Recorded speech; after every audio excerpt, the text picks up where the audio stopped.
Fala galera, tudo bem com vocês? De volta com mais uma aulinha de física. Na aula passada falamos um pouquinho sobre a ideia de força, força resultante, exploramos as 3 leis de Newton, mas hoje vamos voltar a essa ideia de força, entender um pouco mais o que é essa grandeza física, né? A força, explicar como que podemos obter a força, calcular a força resultante, entender aqui quando que a força resultante é nula, quando que não é nula. E aí, retomar um pouquinho a segunda lei de Newton novamente, já com base nesses conceitos de força resultante, de somatório de forças. Antes de partirmos diretamente para o conceito de força, por explorar esse conteúdo, vamos fazer alguns questionamentos importantes. Bom, primeiro, o que faz um corpo mudar seu estado de equilíbrio? Ou seja, o que faz um corpo sair do estado de repouso ou do estado de equilíbrio estático, né, que ele está em repouso, ou o que faz um corpo mudar seu estado de equilíbrio dinâmico, que é aquele equilíbrio com velocidade constante.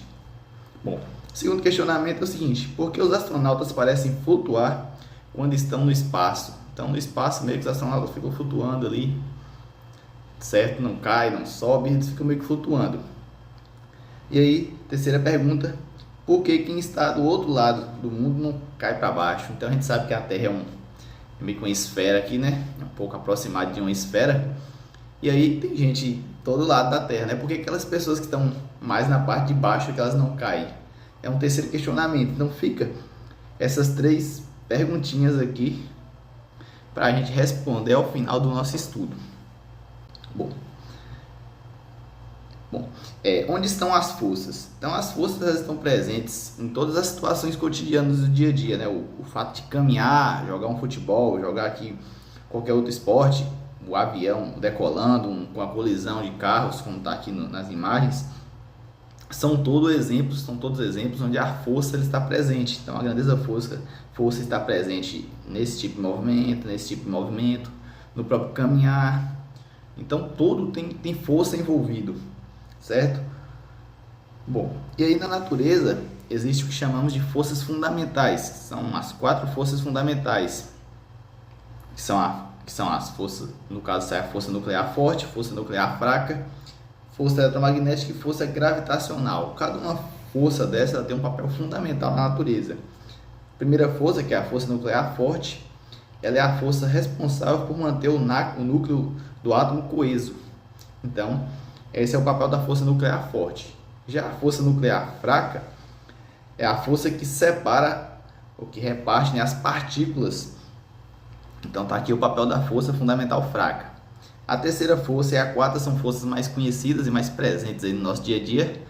A primeira é a força eletromagnética, que é a força de interação entre partículas que possuem cargas elétricas, e a gente vai explorar um pouquinho mais dessa força lá na terceira série, no ensino médio, um pouquinho mais à frente. E a quarta força, que é a força gravitacional, que é a força de interação entre corpos que possuem massa. Então todo corpo que possui massa, ela está sujeita à ação de forças gravitacionais. E vai desde essa caneta que quando eu solto ela cai aqui, até a Lua orbitando em torno da Terra, a Terra orbitando em torno do Sol e assim por diante. Então, essas são as 4 forças fundamentais da natureza. E todas as outras são derivadas de alguma dessas forças. As forças, elas podem ser classificadas de 2 formas. São forças de contato e forças de campo. A primeira, que são as forças de contato, como o próprio nome já sugere, são forças que surgem do contato entre 2 corpos. Então, para que uma força seja caracterizada como contato, ou seja, ou para que uma força de contato ela tenha ação sobre 2 corpos, precisa que esses entrem em contato. Então aqui, para empurrar a outra mão aqui, eu preciso que essa mão entre em contato com essa. Então, é uma força de contato, essa força que eu aplico na minha mão aqui. A própria ideia de eu empurrar um objeto, aqui é uma força de contato, porque eu preciso entrar em contato com esse objeto para me empurrar ele. Então essa é a ideia de força de contato. A mulher aqui empurrando a bicicleta, ela está aplicando uma força de contato, porque a pessoa precisa da força de contato. A própria ideia de caminhar é uma força de contato, né? A pessoa precisa entrar em contato com o chão para caminhar. Aqui o rapaz puxando o caminhão também, ele precisa estar em contato aqui com o caminhão através dessa corda, justamente para que ele consiga aplicar a força. O pé dele precisa estar em contato com o chão, para que ele também aplique essa força Ou seja, todos esses exemplos aqui são forças de contato. São forças onde precisa ter o contato entre dois objetos. Então, quando puxamos ou empurramos um corpo, é um exemplo claro da ação de uma força de contato. E a segundo tipo de força são as chamadas forças de campo, que são as forças que atuam à distância, desprezando o contato. Então, vou dar um exemplo bem claro aqui. Quando eu solto esse pincel aqui, eu não vou estar aplicando nenhuma força nele, eu vou estar apenas soltando aqui e ele vai cair. Por quê? Porque tem uma força atuando nele, só que não tem contato. A força que atua nele aqui é a força gravitacional, né? Ele cai porque existe uma aceleração aqui, uma força que puxa ele para baixo, que é a chamada força Peso, que vamos ver um pouquinho mais à frente, que advém da aceleração gravitacional. Mas percebe-se que essa força vem da massa do planeta Terra, só que ela não está em contato diretamente, a caneta não está em contato com a Terra, só que quando eu solto ela cai. Por quê? Porque é uma força de campo, ela é uma força que atua à distância. Quando eu solto dois ímãs, por exemplo, eles estão em polaridades contrárias, eles vão colar um com o outro. Então não tinha nenhum contato antes. Só que como uma força de campo, ou seja, ela atua à distância desprezando o contato, então eles vão se movimentar ali e colar um com o outro. Então, ímã em um metal, satélite orbitando a Terra, por exemplo, são todos exemplos de força de campo. Então, a gente sabe também que a Terra está aqui, né? A Lua, por exemplo, que é um satélite natural da Terra aqui, ela vai ficar orbitando em torno do nosso planeta devido à ação de uma força que é a força gravitacional, só que não tem contato entre a Lua e a Terra, não tem contato direto entre as duas. Mas como existe a força gravitacional, que é uma força que atua à distância, é possível que a Lua exerça força sobre a Terra e a Terra exerça força sobre a Lua. Então, tá aqui, força de contato, precisa do contato, força de campo atua à distância. Agora vamos para um conceito muito importante, que é o conceito de força resultante. E aí lembra que falamos lá na aula passada que quando a força resultante sobre um corpo for zero, de acordo com a primeira lei de Newton, esse corpo ele tende a manter seu estado de movimento, né? Seu estado de inércia, pode-se dizer assim. Então, se ele está em repouso, ele continua em repouso. Se ele está em movimento retilíneo uniforme, ele tende a continuar em movimento retilíneo uniforme, sempre que a força resultante sobre esse corpo for nula. Beleza? Bom, mas como que eu vou calcular essa força resultante? Bom, a força resultante, como a força é uma grandeza vetorial, certo? A gente vai fazer soma vetorial com ela aqui. Mas a ideia de força resultante é que a força resultante é a soma de todas as forças que atuam em um corpo. Então, pegando o exemplo do cabo de guerra aqui, se eu puxo para cá com a força que eu vou chamar de F1, e aí meu colega puxa para cá com uma força que a gente vai chamar de F2, a força resultante sobre esse bloco aqui é a F1 mais a F2. E aí detalhes são importantes, viu, que uma das duas, como elas estão em sentidos opostos, vai ficar um negativo aqui, certo? Mas a gente vai ver um pouquinho mais à frente. Mas de qualquer forma, sempre que eu falo força resultante, eu vou estar somando todas as forças presentes em um corpo. Então aqui, esse objeto aqui, que ele tem várias forças resultantes atuando, várias forças atuando sobre ele, a força resultante vai ser a soma da força 1, mais a força 2, mais a força 3, mais a força 4, mais quantas forças estiver atuando sobre o corpo.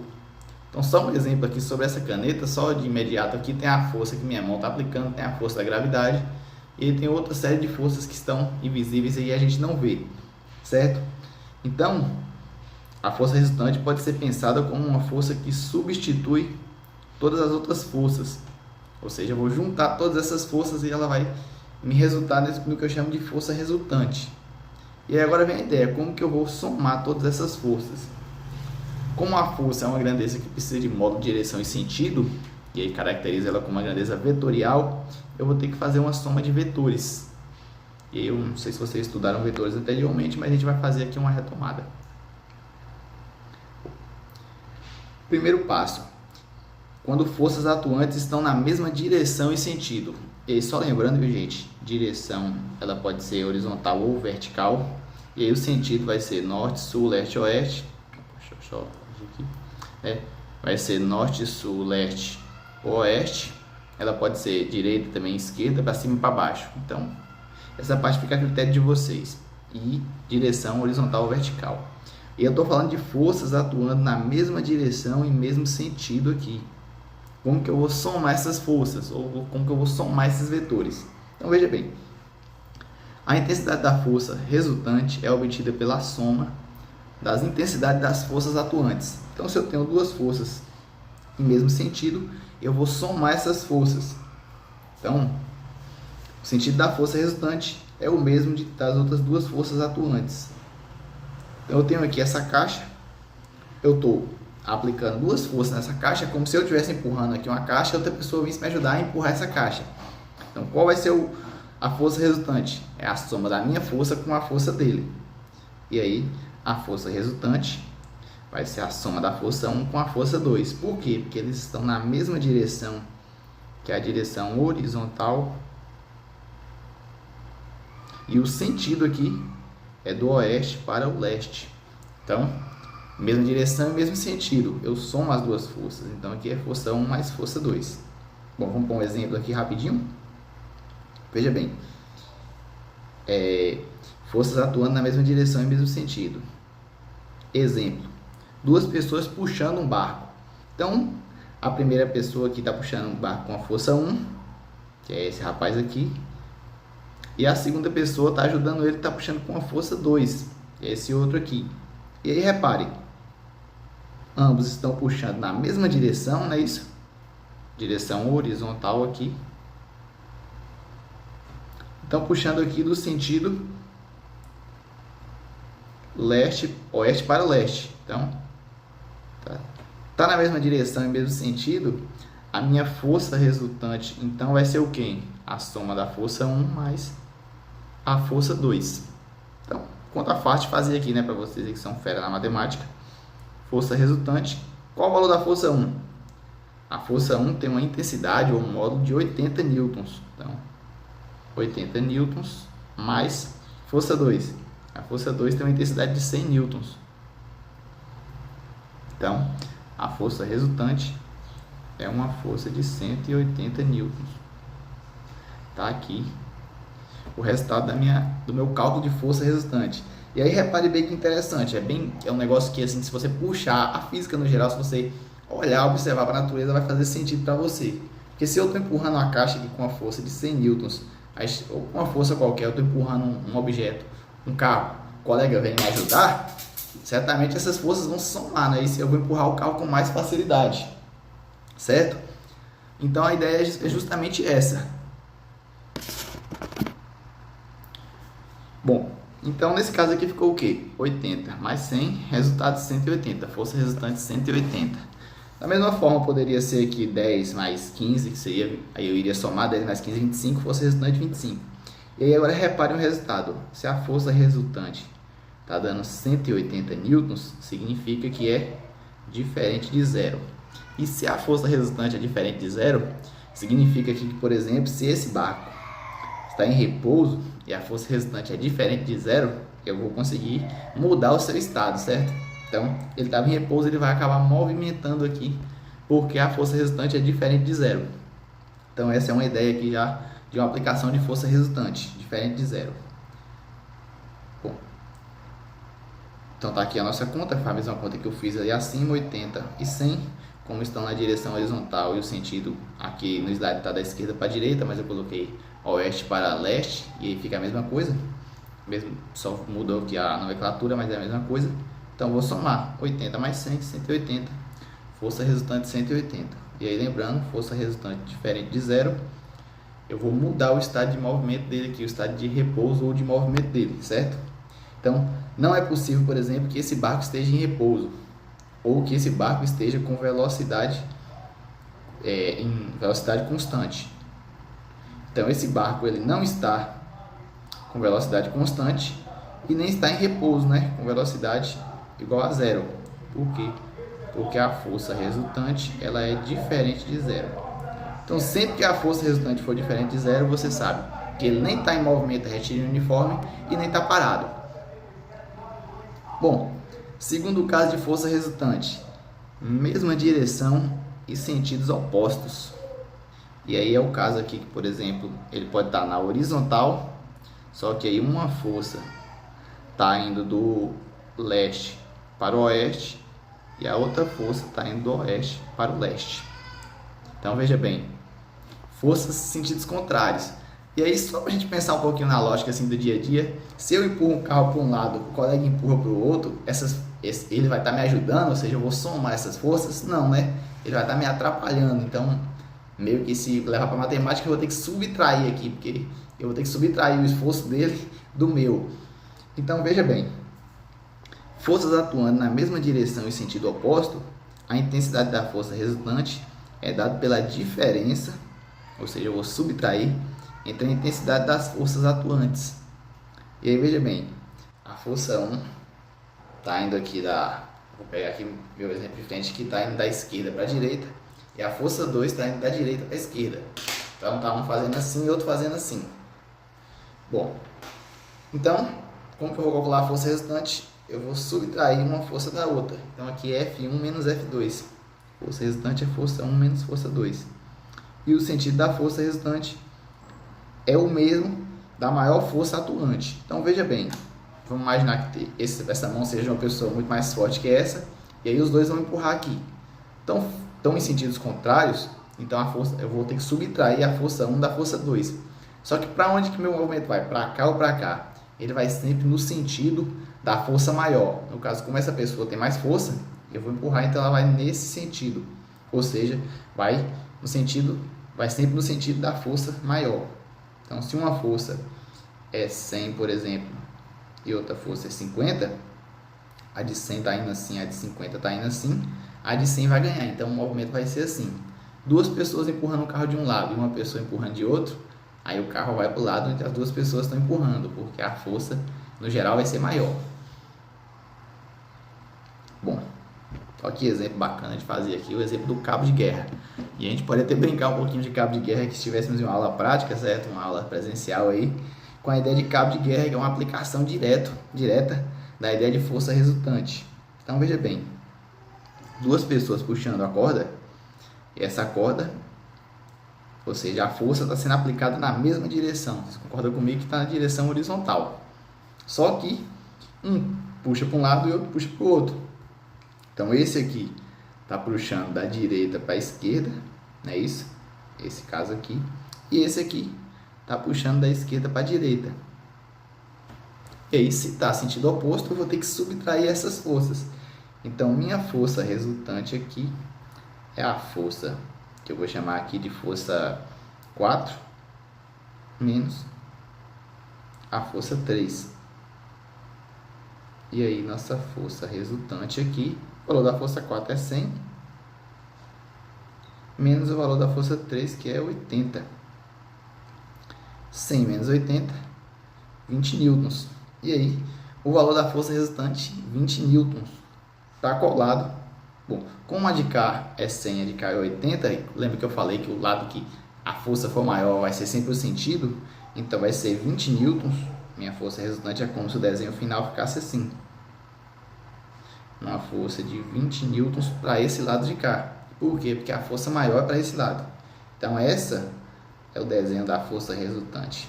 Eu fazer isso aqui é equivalente a eu fazer isso aqui. Que sempre um lado 80 para o outro, resultado final 20, certo? Então vamos ver aqui a resolução de novo. Está aqui, ó, duas forças em sentidos contrários. A intensidade vai ser uma menos a outra. Aí eu faço 100 menos 80, resultado, força resultante é 20. E de novo, se minha força resultante está diferente de zero, implica que o objeto ele não está nem em repouso, ou seja, a velocidade não é diferente de zero, porque ele não está em repouso, e a velocidade também não é constante, porque ele também não está em movimento retilíneo uniforme. É uma implicação da primeira lei de Newton. Mas no geral, força se soma assim: sentidos iguais, mesmo sentido e mesma direção, a gente soma. Mesma direção e sentidos opostos, a gente subtrai. Beleza? Bom, deixa eu só fazer um outro exemplo rapidinho aqui de novo. Eu tenho uma caixa. E aí? O coleguinha vai empurrar a caixa aqui com uma força de 40 newtons. Outro coleguinha daqui vai empurrar a caixa com uma força de 15 newtons. Bom, eu pergunto, a caixa vai estar parada? Vai estar em movimento? O que vai acontecer com essa caixa aqui? Primeira coisa, eu preciso saber o valor da força resultante. E aí, eu vou reparar o seguinte: a força está sendo aplicada na mesma direção, direção horizontal, só que o sentido é oposto. Então, eu vou subtrair. E aí, eu venho 40 menos 15. 40 menos 15, 25 newtons. Beleza. Então, eu sei que minha caixa, que estava aqui paradinha, ela não vai ficar mais parada, ela vai movimentar. E aí pergunta, a caixa movimenta para qual lado? Para esse lado ou para esse lado? Então eu preciso saber o sentido. E aí a força maior está sendo aplicada para esse lado. E aí a minha caixa, ela vai diretamente para esse lado, com uma força de 25 newtons. E aí é importante que algumas questões, né, vocês vão ver que no geral as questões, principalmente questões de vestibulares, vão cobrar um conhecimento um pouco mais amplo de vocês. E esse é um exemplo. Eu tenho uma caixa aqui de 4 kg. E aí o colega 1 está empurrando essa caixa aqui com uma força de 10 newtons. E o colega 2 empurra essa caixa aqui com uma força de 6 newtons. Rapidinho, mesma conta. Mesma direção, sentido contrário. A força resultante vai ser subtração. Então é 10 menos 6, que dá uma força resultante de 4 newtons. Beleza. Está colado. E aí a pergunta no geral, ela vai ser assim: qual a aceleração da caixa e qual o sentido dessa aceleração? Veja bem, a força resultante aqui na nossa caixa de 4 kg agora vai ser uma força resultante de 4 newtons nessa direção. Beleza. Mas e qual a aceleração? A gente sabe que força é massa vezes aceleração. Lembra lá a segunda lei de Newton? Então, se minha força é 4 newtons e a massa da caixa é 4, qual vai ser a aceleração aqui? E aí, de novo, só fazer 4 dividido por 4 que dá 1. Então, isso aqui implica que a aceleração do objeto é 1 metro por segundo ao quadrado. Vai ser mais ou menos assim que vocês vão ser cobrados nessas questões aí. Vai ter que pensar um pouquinho fora da caixa, né? Você vai ter que calcular a força resultante, calcular aqui, entender aqui para onde o objeto está indo, que se está parado ou não, e depois achar a aceleração. A ideia é mais ou menos essa. Mas eu acredito que vocês entenderam aqui o conceito da coisa de força resultante. Agora vem um terceiro tipo de força resultante, que ela já é um pouquinho mais complexa, porque envolve o teorema de Pitágoras, que a gente aprende lá na matemática. O professor de matemática provavelmente deve ter ensinado para vocês já, então vocês vão estar fera nisso. Mas só para relembrar, se eu tenho aqui um triângulo retângulo, que é aquele triângulo que possui um ângulo de 90 graus, e aí eu quero calcular a hipotenusa, e esse aqui é meu ângulo, esse aqui é meu cateto adjacente, esse aqui é meu cateto oposto. Beleza? Bom, eu sei então que essa hipotenusa ao quadrado vai ser o cateto adjacente ao quadrado mais o cateto oposto ao quadrado. Então, isso aqui é o nosso teorema de Pitágoras, que a soma dos catetos ao quadrado é igual a hipotenusa ao quadrado. Beleza? Vamos ter que usar esse conceito de matemática aqui para somar vetores. Então, veja bem, agora aqui no meu desenho eu tenho duas forças sendo aplicadas. E aí essas forças estão em direções opostas, tá vendo? Por quê? Porque um está na vertical e o outro a outra força está na horizontal. Então eu não posso usar aquela ideia de somar ou de subtrair, porque estão em direções diferentes. Mas veja bem, essa força está sendo aplicada exatamente aqui a 90 graus aqui, e essa aqui também exatamente a 90 graus aqui. Ou seja, quando eu tiro esse desenho dos vetores aqui, eu consigo formar um triângulo retângulo. Por quê? Deixa eu apagar aqui, porque essa força aqui, se eu projetar ela aqui, minha força é F2, se eu pegar minha força F1 e projetar ela aqui, eu tenho meio que um triângulo retângulo aqui. E vocês não concordam comigo que eu tenho um triângulo retângulo? Então eu consigo achar a força resultante aqui, porque a ideia de teorema de Pitágoras é justamente a ideia também para somar vetores. Ou seja, Minha força resultante, que vai ser essa aqui no caso, certo? Então, tá vendo? Eu apliquei uma força para cá, apliquei uma força para cá. A minha força resultante vai ser essa. E aí vocês podem até testar. Vocês pegar a alça da bolsa aí, por exemplo, e aí tem você pode pegar a bolsa vai ter duas alças. E aí você vai puxar, um colega puxa de um lado, o colega puxa de outro. Vocês vão perceber que a bolsa, geralmente eu faço esse exemplo na sala, quando eu estou em sala de aula, a bolsa ela vai nessa direção. Por que ela vai nessa direção? Porque a força resultante é exatamente essa. Então, se eu pego esse vetor daqui e projeto ele aqui, eu tenho um triângulo retângulo. E aí eu posso usar o teorema de Pitágoras, que diz que o cateto, aliás, que a hipotenusa ao quadrado, que é a minha força resultante, que é a mesma coisa da hipotenusa, é igual o cateto adjacente ao quadrado e o cateto oposto ao quadrado. Ou seja, força resultante ao quadrado é igual a F1 ao quadrado mais F2 ao quadrado. Então tá aqui o desenho. E essa fórmula que saiu do teorema de Pitágoras. Força resultante ao quadrado é força 1 ao quadrado mais força 2 ao quadrado. Então a intensidade da força resultante é obtida pelo teorema de Pitágoras. Utilizando a regra do polígono, faz-se coincidir o início de uma força com o final de outra, ligando as extremidades, fecha-se o polígono, ou seja, o triângulo retângulo. E aí obtemos o sentido da força resultante. Bom, vamos lá. Vamos fazer um exemplo aqui rapidinho, só para a gente fechar essa coisa de força resultante. Então eu tenho aqui uma caixa. E aí alguém vai aplicar uma força nessa caixa aqui. Eu vou colocar uns exemplos tranquilos de fazer, certo? Eu vou colocar aqui uma força de 4 newtons. Alguém está empurrando a caixa para baixo com uma força de 4 newtons. Ou melhor, está empurrando a caixa nessa direção aqui com a força de 4 newtons. O outro colega, ele está empurrando a caixa nesse sentido aqui com uma força de 3 newtons. Eu preciso da minha força resultante.